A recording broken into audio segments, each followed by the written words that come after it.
Video profil aktualisasi dengan judul Optimalisasi Pengisian Penginputan Rekam Medis ke Puskesmas.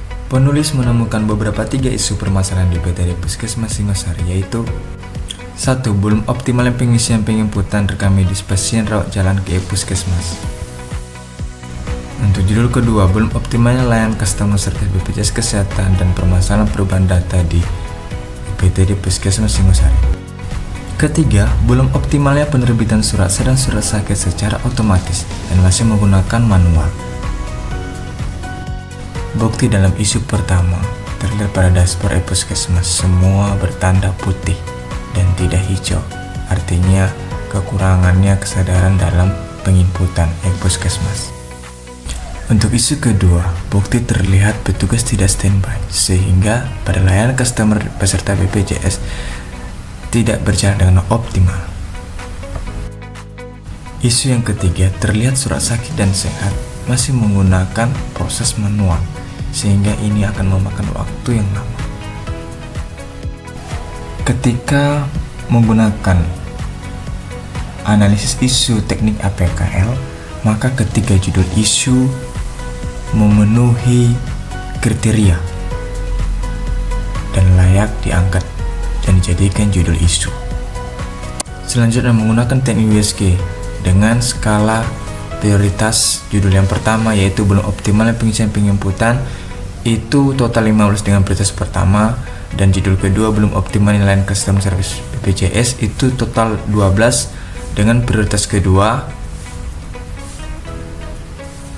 Dengan judul isu yang ketiga, belum optimalnya penerbitan surat secara otomatis, yaitu total 9 dengan prioritas ketiga.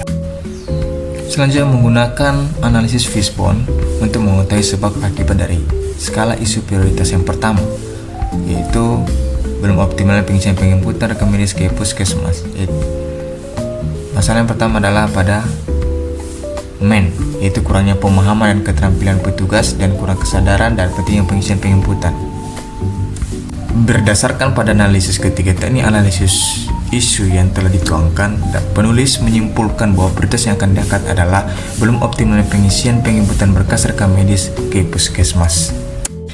Namun jika tidak merubah kebiasaan ini, maka data pasien yang tidak lengkap, kita akan kesulitan memahami riwayat penyakit sebelumnya dan banyak mengalami data gantung dan lain-lainnya. Berdasarkan dengan penetapan gagasan dan kegiatan kreatif, maka hasil isu prioritas belum optimalnya pengisian penginputan rekam medis rawat jalan ke Puskesmas, maka gagasan kreatif yang akan dilaksanakan adalah optimalisasi pengisian dan penginputan berkas rekam medis pasien rawat jalan ke Puskesmas di PTD Puskesmas Singosari. Dan adapun gagasan kreatif yang akan dicapai melalui 5 kegiatan, yaitu membuat SOP, membuat panduan video tutorial, melakukan sosialisasi, melakukan penerapan pendampingan proses pengisian penginputan, dan membuat laporan pemantauan kedisiplinan kepada seluruh petugas terhadap pengisian berkas rekam medis di Puskesmas. Isu yang diangkat belum optimalnya pengisian penginputan berkas rekam medis rawat jalan ke Puskesmas di PTD Puskesmas Singosari. Gagasan pemecahan isu optimalisasi pengisian penginputan berkas rekam medis pasien rawat jalan ke Puskesmas di PTD Puskesmas Singosari. Kegiatan yang pertama membuat SOP tata cara dalam pengisian penginputan dengan tahapan kegiatan, yaitu 1. Meminta izin, dan kedua menyusun alur SOP, ketiga mengkoordinasi kepada atasan, keempat memprint SOP dan menempelkan pada dinding unit rekam medis, serta kelima dipublikasikan di laman website, keenam dikirim melalui grup WhatsApp Puskesmas dan ditandai dan dipin.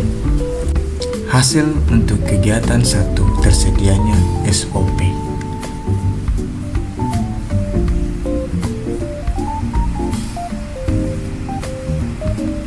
Kegiatan kedua, membuat panduan video tutorial mengenai pengisian dan penginputan ke Puskesmas.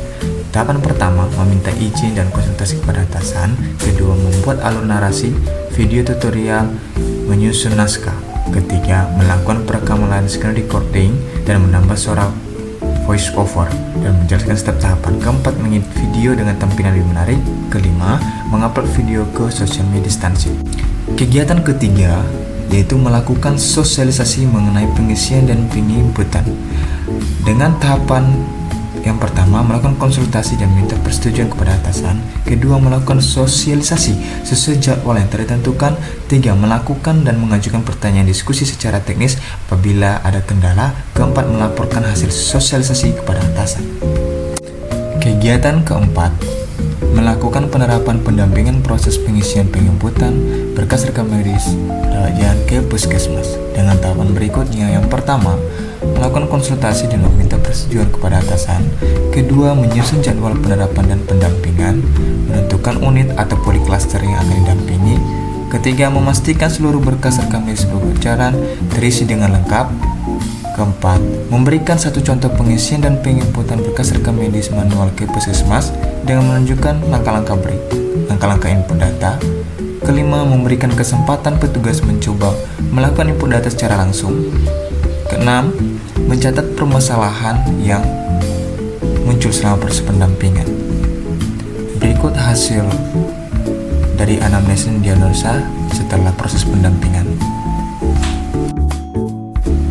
Kegiatan 5. Membuat laporan pemantauan kedisiplinan kepada seluruh petugas terkait pengisian berkas rekam medis manual dan puskesmas. Tahapan yang pertama yang dilakukan yaitu melakukan konsultasi, meminta persetujuan kepada atasan terkait laporan pemantauan kedisiplinan. Kedua, mengumpulkan data pasien yang berkunjung di hari itu dengan memeriksa kelengkapan dokumen. Ketiga, mengumpulkan bukti pendukung, contoh tangkapan layar atau laporan setiap klaster. Empat, mengolah data hasil pemantauan untuk meningkatkan tingkat kedisiplinan. Kelima, menyampaikan laporan kepada atasan. Pada hasil laporan kepatuhan SOP, berdasarkan hasil pemantauan, 90% petugas disiplin mengisi data lengkap, menginput data pada puskesmas. Data grafik hasil perubahan meningkat terlihat dari diagram batang dan diagram lingkaran.